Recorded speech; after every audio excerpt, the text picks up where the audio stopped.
Hello, I am Shikha Yadav. In this video, we will be talking about how hydroponic farming is profitable. Farmers who produce their crops hydroponically have been successfully doing their work.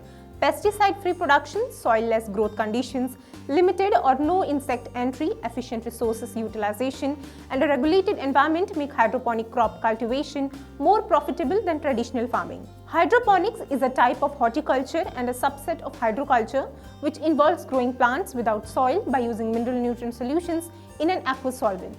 What are the crops to avoid growing hydroponically? Though some may claim that any crop can be produced hydroponic systems, this does not imply that it should. Onions, radish, beets, potatoes, and other root vegetables are unlikely to be lucrative.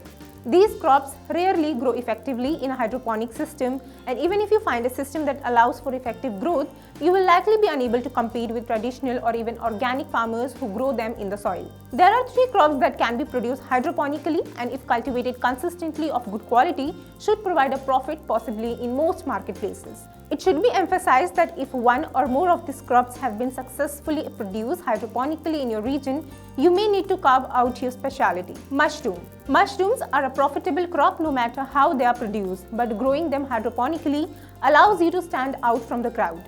Mushrooms aren't planted with roots, although they can be cultivated hydroponically if the term is used broadly. They need moisture and are cultivated in a soilless medium. They may be cultivated using a fully prepared kit or by growing mycelia from the beginning.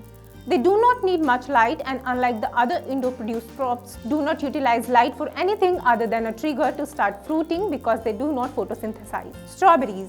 Fruit is usually a success at farmers' market and many food retailers can't keep up with the demand when it's in the season.